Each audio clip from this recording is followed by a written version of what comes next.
No one has a doubt? Fine. Let me cover this up. Now, today we are going to understand about जो हम income and expenditure में लिखते हैं. Today we are going to understand that what are these terms and terminologies. So, account treatment of the important items of the income and expenditure account. क्या होते हो? Number one, entrance fee and admission fee. So, what is this? So normally क्या होता है? The entrance fees and admission fees amount paid by a person at time of becoming a member. जब member बनता है तो ये amount pay किया जाता है, right? And this is counted as always as income in income and expenditure account. Point number two, right? मैं पहले सब terms और terminology कर दूंगा, उसके बाद हम illustration के ऊपर जाएंगे, right? Point number two is the life membership fees. If you have any doubt in here, you can ask me directly. Now, life membership fees are counted as a capital receipt. Why is a capital receipt? Because it is coming for the one time. क्योंकि वो बंदा अगर एक बार दे देगा, पूरे जिंदगी में नहीं देने वाला वापस. And that's why it is a kind of capital receipts. Remember, every capital receipts are a part of capital fund. Capital receipts जो भी आते हैं वो capital fund का ही भाग बनता है always, right? So it is not accounted for income as because the life member pays membership with once and avail the services throughout his life. वो एक ही बार पे करता है. सी इनकम एंड एक्सपेंडिचर में वही चीज आती है जो रिकरिंग हो, हर साल आए. अगर एक ही बार आने वाला है और हर साल नहीं आने वाला है, then it is a part of the balance sheet. It is not a part of the income and expenditure account. Point number 3, special receipts. काफी टाइम होता है कि आप डिनर करवाते हो, राइट? और वो डिनर करवाने के लिए आपको स्पेशल रिसिप्ट्स मिलती है ना, वो once in a lifetime होना चाहिए. Then only this receipts are called special receipts. Otherwise, if it's recurring in nature, it is not called special receipts. And remember, the special receipts में भी क्या होता है कि if that receipt is coming for once in a while or very rare circumstances, it will be a part of the balance sheet. It is not going to be part of income and expenditure. So let's understand. Special receipts mean the receipt amount for the special occasions. So definitely for some special occasion, you get some amount, maybe a donation of a blood, right? Or maybe some function that you have done. For example, contribution receipts for the annual dinner. Such contributions are credited to separate account, or you can say a separate account you have to create that is called annual dinner account. Let me give one nice example. In the world, there's one investor named by Warren Buffett. Now, Warren Buffett is the one of the largest wealthier after Elon Musk, Jeff Bezos, Bill Gates, right? So he's one of the top 10 billionaire, and he earned all this money from the stock market. But for a charity purpose, he always have one dinner, an annual dinner he kept, right? Now this annual dinner is for a purpose of, let's say, whatever the amount he is going to receive from this annual dinner, is going to do a charity. Now many people all over the world wants to sit with Warren Buffett because he's the stock market king, right? So he wants to listen to them, what the stocks tips he is going to give, and just they want to listen to them, and that's why they put a bidding on the internet. Now let me tell you, it goes around, let's say, $2 million also. 20 lakh dollars per bidding लगती है उनकी. This are the amount they are going to collect it. Now see, this kind of the amount they can collect maybe every year, but it's a very special receipts. And such kind of special receipts are going to create with a separate account. Remember, all the expenses are going to go against these receipts and debited to it. But some point of time, what happened? Expenses बढ़ जाते. Now, what's the expenses of this annual dinner? Now, Warren Buffett is not going to take that money and they're going to invest in the stock market. No, he did all these things for the purpose of charity. So definitely, अगर उसके पास charity में ज़्यादा पैसे जाते हैं, then definitely he's not going to create a separate account because Warren Buffett has a foundation. He has a charitable organization which we call as a not-profit organization. So definitely, अगर वो खर्चा बढ़ जाता है उसका, then at that point of time, this expenses are going to debited to income and expenditure account. समझ में आ रहा है ये? Yes, special receipts. Yes. Yes. Fine. Let's move towards the next topic. That's what we call as donations. Now, what are the donations? So there are different types of donation: general donations, specific donations, right?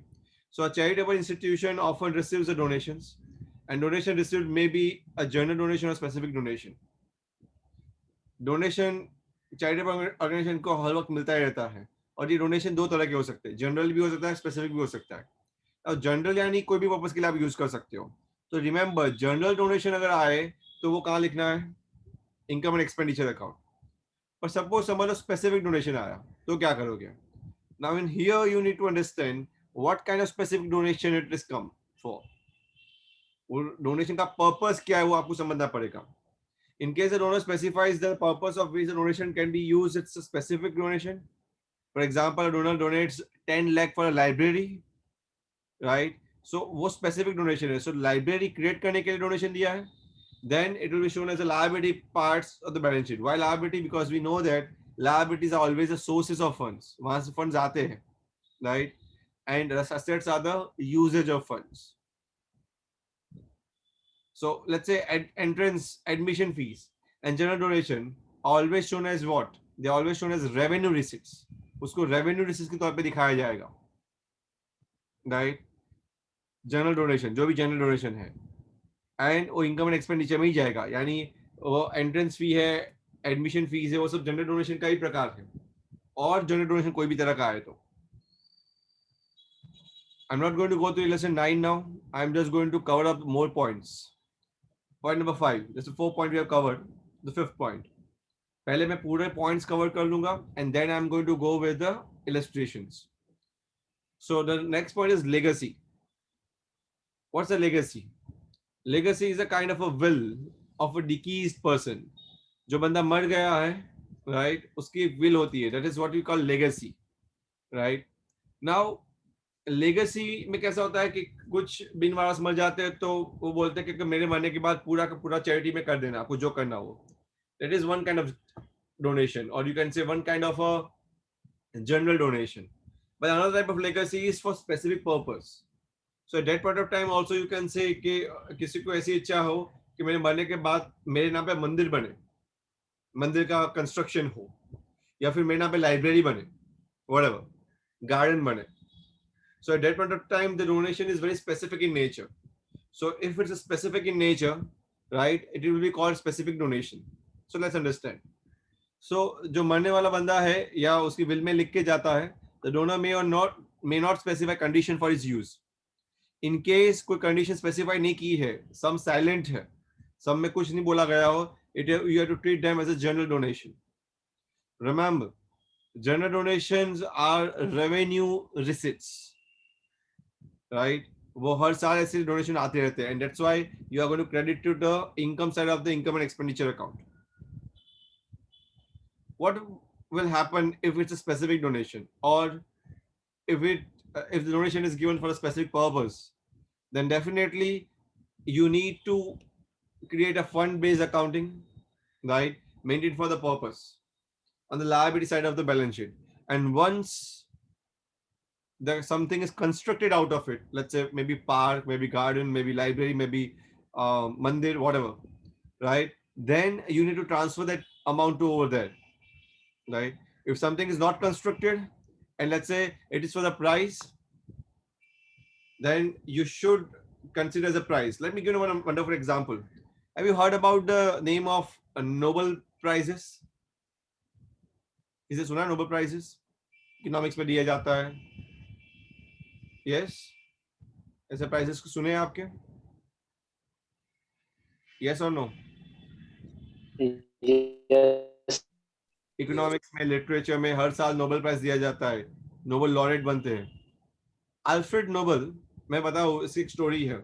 Alfred Nobel was one of the finest industrialists, right, in Europe.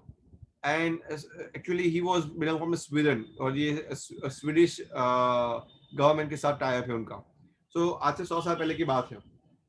So daily in the morning he read newspaper, right? So once upon a time he was reading a newspaper, and at that point of time something happened.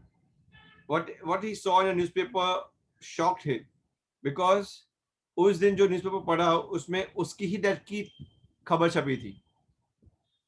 यहाँ पे तो किसी की death होती है तो आपको पता चल जाता है कि someone has died, राइट. पर वहां पे कैसा होता है कि कोई लोग आते हैं, 15-20 लोग ही आते हैं आपको कर्म क्रिया करने के लिए. यहाँ पे तो पूरा का पूरा गांव आ जाता है कर्म क्रिया करने के लिए. But at that point of time, he was shocked, and someone has printed a news that Mr. Alfred Nobel died. और जब ये न्यूज छपी तो सही, पर उसने बाकी सब अखबारों में पढ़ा, वो पहले तो हंस लिया उसने तो, और बाकी सब अखबार पढ़े तो उसको पता चला कि लोग उसको गालियां दे रहे थे. Now Alfred Nobel was famous for making a dynamite.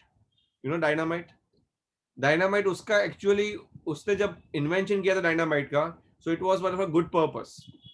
अगर कोई बड़ी बिल्डिंग को गिरा देनी हो, राइट, अगर वो पुरानी हो चुकी हो, तो डायनामाइट बहुत यूजफुल होता है. पर अल्फ्रेड नोबेल का पर्पस डायनामाइट ढूंढने का बहुत अच्छा था, but people they start blaming him because they said because of dynamite World War One, World War Second, all this thing is going to happen. They say all the wars are going to happen, everyone is going to kill each other, and that's why the people say that Alfred Nobel was no good man, right. Alfred Nobel ने अपनी बुराई पढ़ी newspaper में, और उसको लगा अगर मैं रही वाकई में, अगर मैं मर गया होता तो क्या होता, मेरी ये जो वेल्थ है पूरी, वो तो सब पानी में चली जाती, कोई मतलब ही नहीं है वेल्थ का. मैं तो सोसाइटी के भले के लिए सब कुछ कर रहा हूँ, पर लोग तो समझ ही नहीं रहे इसको.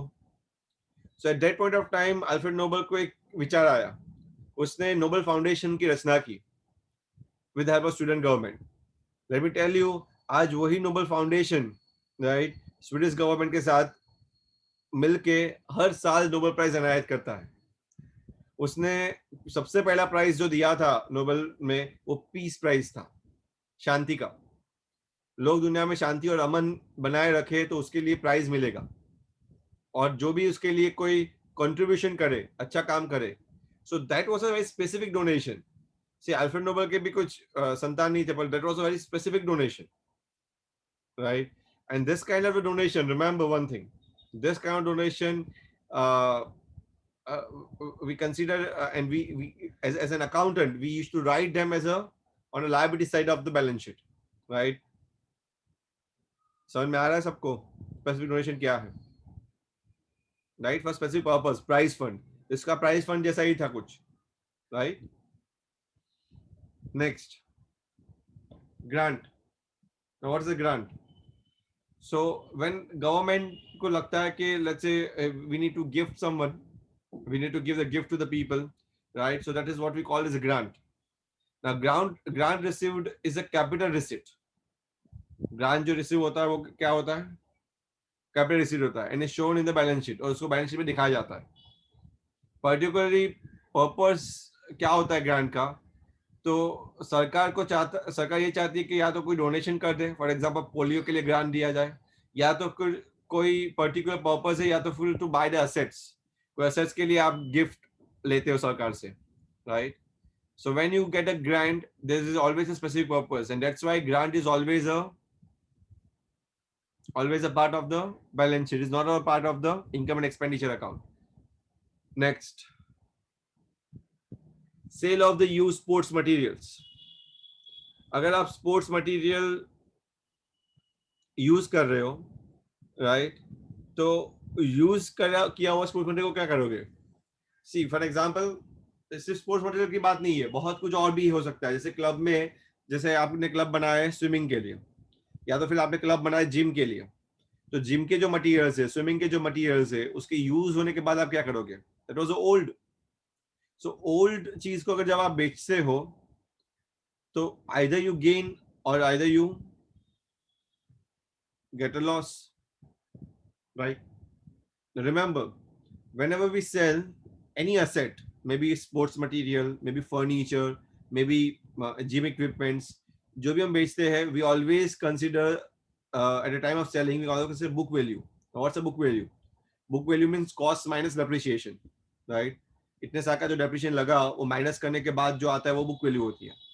So let's say if your sales proceed is more than your book value, then it is a gain. Your sales proceeds is less than your book value, it is a loss, right?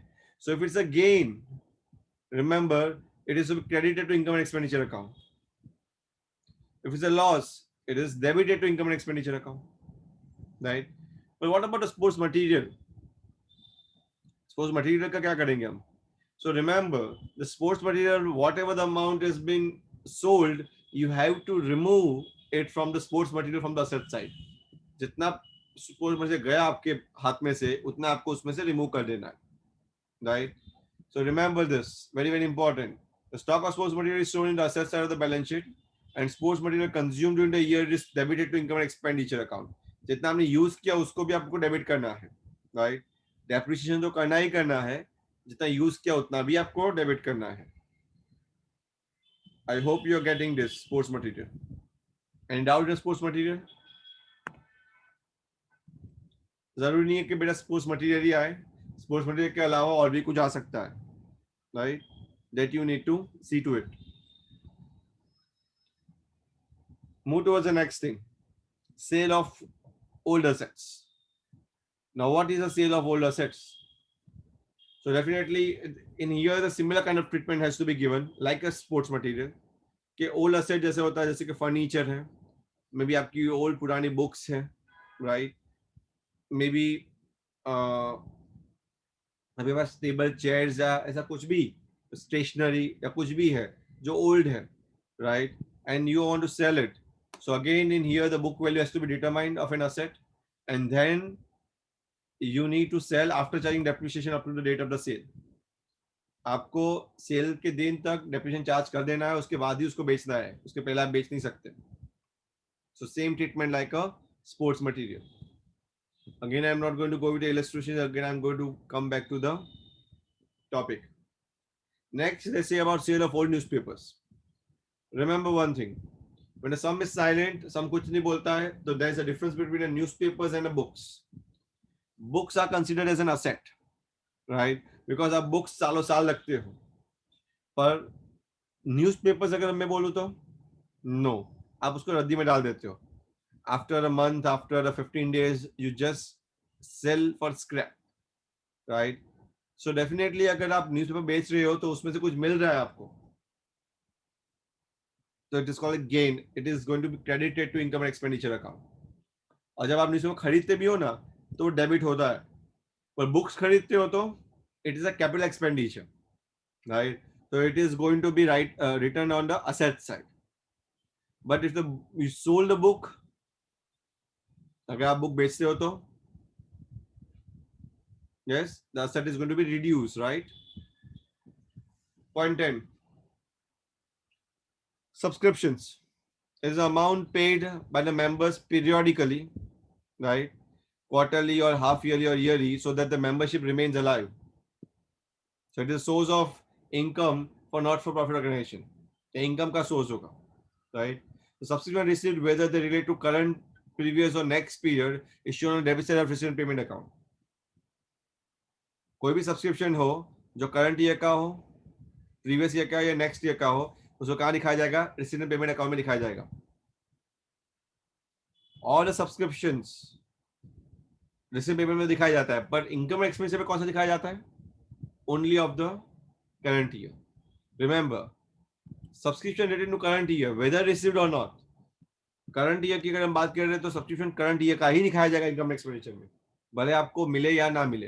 इसी में रिसीवेंट payment की बात करूं तो सब कुछ दिखाया जाएगा, पर इनकम एक्सपेंडिचर की बात करूं तो सिर्फ और सिर्फ करंट ईयर का, राइट?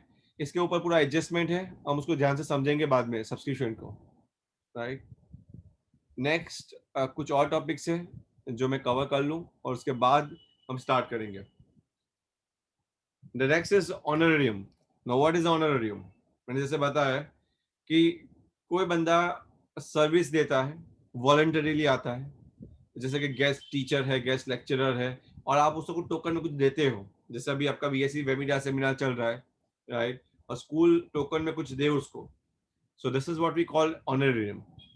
सो ऑनरेरियम होते रहते हैं, क्लब है, नॉन चैरिटी ऑर्गेनाइजेशन है, तो कोई आता रहता है गेस्ट के तौर पे और ऑनरेरियम होते रहते हैं. Remember, all this honorarium are the revenue expenses, और इसीलिए उसको इनकम एंड एक्सपेंडिचर में से खर्चे के तौर पे माइनस किया जाएगा। द नेक्स्ट, आपको पता ही है सब, revenue expense and revenue receipts, they are all recurring in nature, हर साल होते हैं। जैसे कि एक्सपेंसेस अगर मैं बोलूँ तो वेजेस है, सैलरीज है, रेंट है, प्रिंटिंग एंड स्टेशनरी है, इंश्योरेंस है, एडवर्टाइजमेंट एक्सपेंडिचर है, राइट, इवन रिपेयर्स है, डेप्रिसिएशन है। तो ये सब रेवेन्यू खर्चे, और रेवेन्यू खर्चे हर साल दिखाए जाते हैं। रेवेन्यू रिसीट्स भी हर साल दिखाए जाते हैं, तो again it's a part of income expenditure. So कैसा हो सकता है रेवेन्यू रिसीट्स? एंट्रेंस फी हो सकते हैं, जनरल डोनेशन हो सकते हैं, रेंट हो सकता है, रेंट रिसीव्ड है या रेंट पेड नहीं, रेंट रिसीव्ड, सब्सक्रिप्शन हो सकता है, इंटरेस्ट ऑन इन्वेस्टमेंट हो सकता है। ये सब क्रेडिट साइड पे दिखाए जा सकते हैं। नाउ कैपिटल एक्सपेंडिचर और कैपिटल रिसीट्स जो है, राइट, उसमें भी आपको समझना पड़ेगा कैपिटल एक्सपेंडिचर कौन सा है, कैपिटल रिसीट्स कौन सा है। So what is the capital expenditure? Purchase of books, furniture, investment, building, वो सब कैपिटल एक्सपेंडिचर बोले जाते हैं, right. And they are also showing the asset side of balance sheet, उसको asset side of balance sheet में दिखाया जाता है। जबकि capital receipts, specific donation, specific legacy donation, life membership fees, ये सब लायबिलिटी की साइड पे दिखाया जाता है। Because again this receipts are for some purpose, और इसका मतलब किस फॉर्म की लायबिलिटी है कि आपको ये दे देना है, कहीं ना कहीं यूज में ले लेना है लंबे अरसे के लिए। और ये जो है purchase of books, furniture, investment, building, ये सब आपको कहीं ना कहीं फ्यूचर इकोनॉमिक बेनिफिट मिल देंगे, इसीलिए ये असेट में लिखा जाएगा, राइट। रिमेंबर, कैपिटल एक्सपेंडिचर कोई भी होता है और या फिर असेट कोई भी होता है, वो फ्यूचर इकोनॉमिक बेनिफिट देता है, याद रखिएगा। या फिर कैपिटल रिसीट्स अगर आप बोलो, या फिर लायबिलिटी आप बोलो, so they are all going to give you the future economic benefit, so you have to pay the future economic benefit to someone else. आपको ये इकोनॉमिक बेनिफिट किसी को देना पड़ेगा, right? That's why they are called liabilities or capital receipts. Point number 16, and I think that is the last point that I'm going to cover it today, but definitely I'm going to do the sums also one by one, right? So let's go to the last point, cost of goods consumed. आपने ये last year भी पढ़ा था, what is the cost of goods consume means. Last year last chapter में आया था, COGS trading account में मैंने बताया था नेक्स्ट ईयर आएगा ये वापस। मेरे अंदर जो जिन्होंने पढ़ा है, Vineet, Vibhuti, Hetvi, what is the cost of goods consumed, COGS। The formula is simple, opening plus purchase minus closing. Simple क्या है, opening plus purchase minus closing. So opening plus purchase होता है, प्लस परचेज एक्सपेंडिचर होता है, और उसमें माइनस क्लोजिंग आप करोगे तो आपको क्या मिलेगा, क्या मिलेगा, कॉस्ट ऑफ गुड्स कंज्यूम्ड। समझ में आ रहा है ये?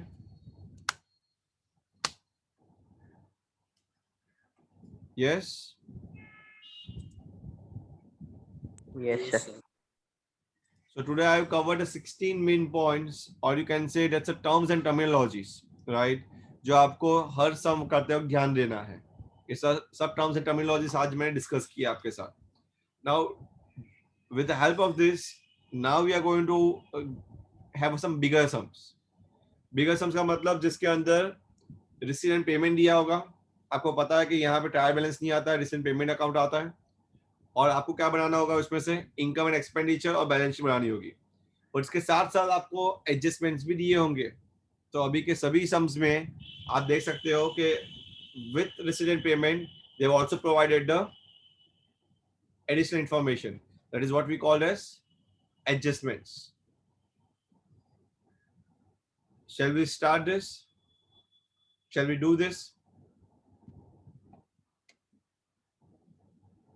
Yes. Fine. So open up your book. आप अपनी बुक ओपन कीजिए, और यहाँ पे लिखा है, from the following is the extract of the recent payment account of a sports club. You are required to show different items in the income and expenditure account and the balance sheet of the club for the year ended 31st March 2020, giving effect to additional information given below. आपको जो additional information दिया गया है वो भी आपको उसमें शामिल करना है, right? So I'm just copying this sum, that is what I called as illustration 9, and how you are going to do it. Fine. You make a income and expenditure account and you make the balance sheet also. Once you made it, you let me know. Even I am making it mine.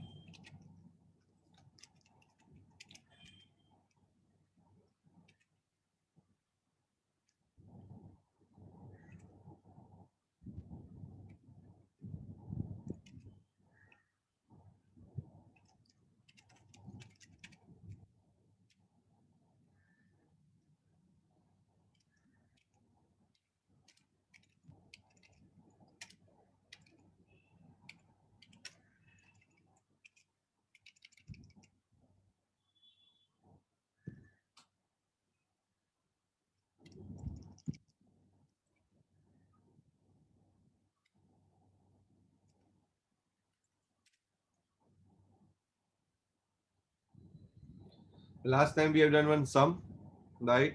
Today also we are going to do a similar kind of sum.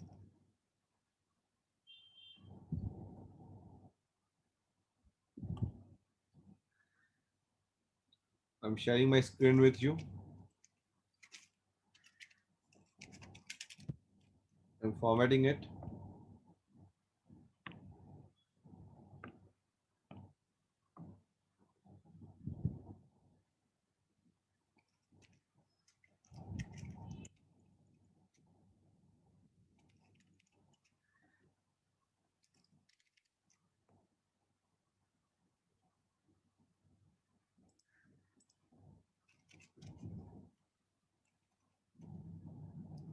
I hope you can see this sum in entirety, right? But I'm just still zooming it out a little bit so that everyone can see it properly.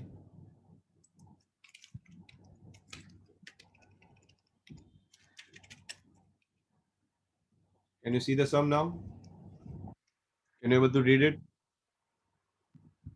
Or shall I zoom in? Yes, sir. Okay. So my income and expenditure, my format almost ready here, but I'm just going to remove all these parts, right? मैं सिर्फ remove कर रहा हूँ, and I'm going to start with a fresh thing. Fine. यहाँ पे receipt and payment में आपको दिया गया है. See, receipt and payment is just like a trial balance. Again, I'm repeating it, right? So receipt and payment आप में दिया गया है donation for pavilion. अभी यहाँ पे बोला डोनेशन फॉर पेविलियन, स्पेसिफिकली कुछ बोला गया है तो पेविलियन के लिए ही होगा, राइट? और उसके साथ साथ अगर आप देखोगे तो यहाँ पे एक और फंड भी चल रहा है, that is called pavilion fund, right? So you need to take care into consideration. Next है कंट्रीब्यूशन टू गवर्नेंस पार्टी, ठीक है, डोनेशंस है, एंड गवर्नेंस पार्टी एक्सपेंसेस. मुझे कोई ये बताएगा पहले, सबसे पहले क्वेश्चन मेरा ये है कि governance party, right, is it a part of the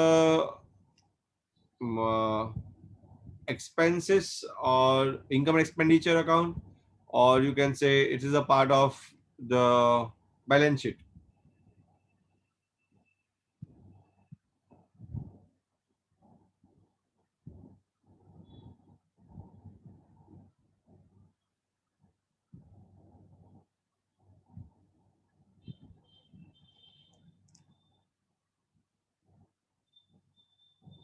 Yes, can anyone raise the hand?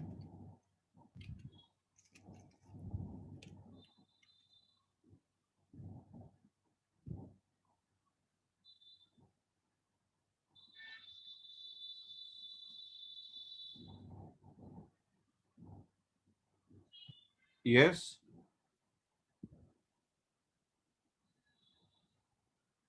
yes, Vinit. Sir, income and expenditure account, Income and expenditure account. expenses side. On the expenses side. Why on the expenses side? Sir, because they have not Full of specified contribution for that government. it is. Government party is not for expenditure. Contribution for governance party is the income.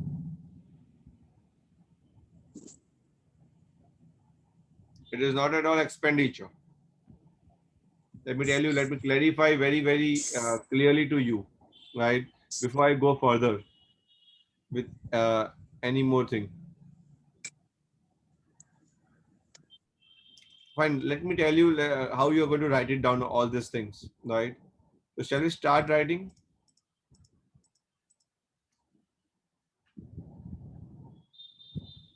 The very first thing, always remember that if you have a capital fund, you always just to write a capital fund first. I'm underlining that in the green, right? So पहले general fund या capital fund अगर दिया गया हो, आप inner column में लिख दीजिए, right? यहाँ पे कितना दिया है? 10 लाख. दूसरा आपको क्या दिया है? Pavilion fund. वो भी 31 मार्च 2019 का है, right? तो मैं इसको भी लिख देता हूँ इनर कॉलम में ही अभी फिलहाल. अगर कुछ लगेगा तो मैं आउटर कॉलम में डाल दूंगा उसको. ये कितना है? 40 लाख. नाउ क्या लिख रहे हैं? हमको डोनेशन मिला पूरे साल दरमियान, तो ये ट्रांजेक्शन हो गया, ये ट्रांजेक्शन हो गया. अभी मैं यहाँ से स्टार्ट कर रहा हूँ. डोनेशन कितना मिला हमको साल दरमियान? 10 लाख.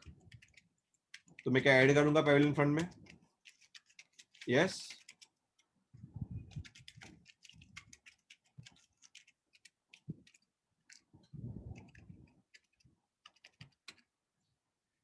यस और नो? Yes sir. ओके. अभी इसमें से हमने कुछ खर्चा भी किया पेविलियन फंड में. एडजस्टमेंट वन दिखाता है आपको. The amount spent on pavilion is 20 lakh. The construction is work in progress and has not yet completed. तो क्या करेंगे? यहाँ से लेस कर देंगे, राइट? मैं इतना लिख सकता हूँ यहाँ पे पेविलियन फंड से पेविलियन बनाना है तो पेविलियन वर्क इन प्रोग्रेस है, पेविलियन WIP. और कितना खर्चा किया हमने? 20 लाख का.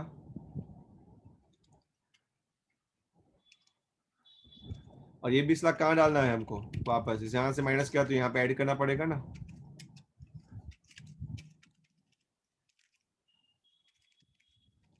जितना कंस्ट्रक्टेड हो गया उतना हम ऐड कर देंगे. और यहाँ पे पेविलियन WIP लिख देंगे हम, राइट? क्योंकि वो असेट बन जाएगा हमारा उतना ही.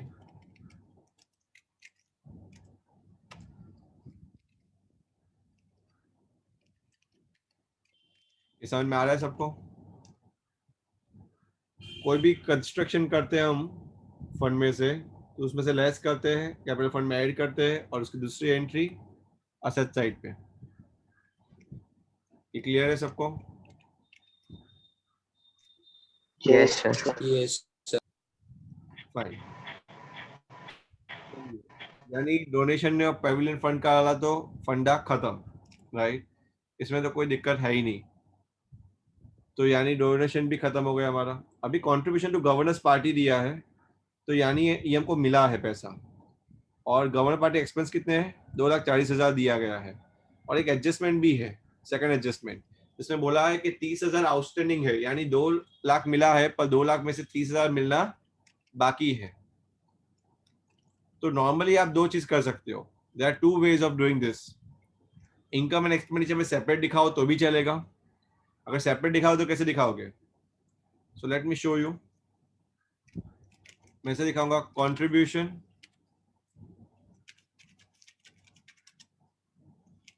For governor party, right? और कितना मिला है? 2 लाख. तो मैं इसको इनर कॉलम में रखूंगा, राइट? क्योंकि उसका एडजस्टमेंट है. आउटस्टैंडिंग भी बाकी है ना, कुछ पैसा आउटस्टैंडिंग मिलना बाकी है, राइट? कितना बाकी आउटस्टैंडिंग? 30,000. तो अल्टीमेटली कितना आना चाहिए यहाँ पे आउटर कॉलम में? 2,30,000. That is one way. What is the second way of doing this? So okay, second वे तो मैं बाद में बताता हूँ. आउटस्टैंडिंग की 2 एंट्री आनी चाहिए, राइट? यहाँ पे अगर हमने ऐड किया इनकम में आउटस्टैंडिंग तो दूसरी एंट्री कहाँ पे आएगी? मिलना बाकी है 30,000, तो यानी क्या होगा वो? Liability side. Wrong, asset side.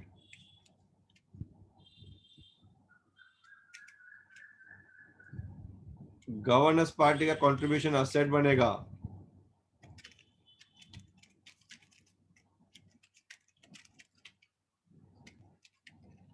कैसे लायबिलिटी तेरे को लगा? So outstanding था ना इसीलिए सर। हाँ, आउटस्टैंडिंग ऐसे नहीं, मिलना बाकी है देना बाकी है, पहले ये सोचो। आउटस्टैंडिंग को ब्लाइंडली फॉलो मत करो विनीत। अगर मिलना बाकी है यानी देखो, इकोनॉमिक असेट्स और लायबिलिटी में एक ही बेसिक अंतर होता है। कौन सा अंतर है? कि फ्यूचर इकोनॉमिक बेनिफिट मिलनी बाकी है, अगर मिलनी बाकी है तो असेट है। अगर फ्यूचर इकोनॉमिक बेनिफिट देनी बाकी है, अगर देनी बाकी है तो लायबिलिटी है, राइट। सो बहुत ही सिंपल सा तरीका है, सिंपल सा फंडा है समझने के लिए। मिलना बाकी असेट्स, देना बाकी लायबिलिटी। अभी यहाँ पे क्या था? इनकम थी, रिसीट साइड पे था, राइट। और लेना बाकी था 30,000, तो लेना बाकी यानी असेट। दूसरा कहाँ पे लिखेंगे हम? यहाँ पे हम यहाँ पे लिखेंगे गवर्नर्स पार्टी एक्सपेंडिचर। कितना आएगा? 2,40,000। अभी इन लोगों ने क्या किया है पता है?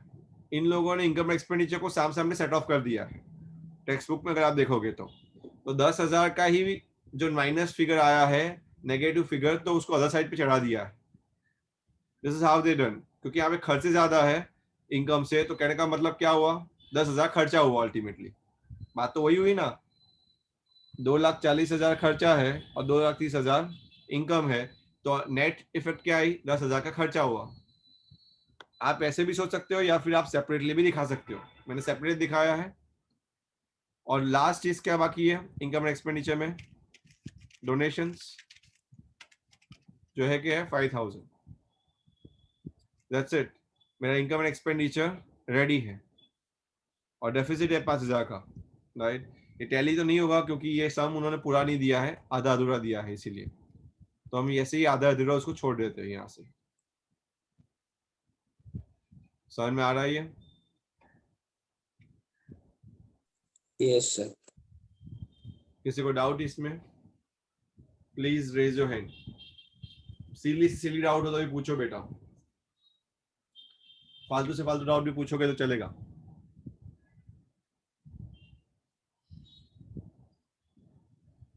Fine, late me show you second treatment. उन्होंने क्या किया है, look at what they have done. उन्होंने एक्सपेंडिचर साइड पे उनको 10,000 दिखा दिए उन्होंने, राइट। उन्होंने क्या किया है कि 10,000 माइनस कर दिया, 10,000 दिखा दिया यहाँ पे एक्सपेंडिचर साइड पे। एक्चुअली माइनस नहीं आएगा, ये प्लस होगा, राइट। और डोनेशन दिखा दिया, बस खत्म। और मैंने क्या किया है? मैंने सेपरेटली दिखाया है। आंसर तो सेम ही आएगा, आंसर तो फर्क नहीं पड़ने वाला कुछ भी, राइट। यहाँ पे आपको नेट इफेक्ट डाल देनी है अभी इसकी। कितना आया पेविलियन फंड में? 30 लाख। इसकी नेट इफेक्ट कितनी आई? इसकी भी 30 लाख हो गई। And let's see our answer matches with that. दोनों 30 लाख है ना? क्लियर। इन लोगों ने प्रेविडेंट वर्क इन प्रोग्रेस लिखाई है यहाँ पे 20 लाख एंड आउटस्टैंडिंग सब्सक्रिप्शन 30,000। समझ में आ रहा है ये? Yes sir. कोई डाउट इसमें? लेसन 10 है, हम कल करेंगे इसको, राइट। लेसन 10 को मैं बुक मार्क करके छोड़ देता हूँ और आज आपको मैं थोड़ा सम दे देता हूँ होमवर्क के लिए। आपने कहाँ तक किया था? 12 तक किया था, राइट।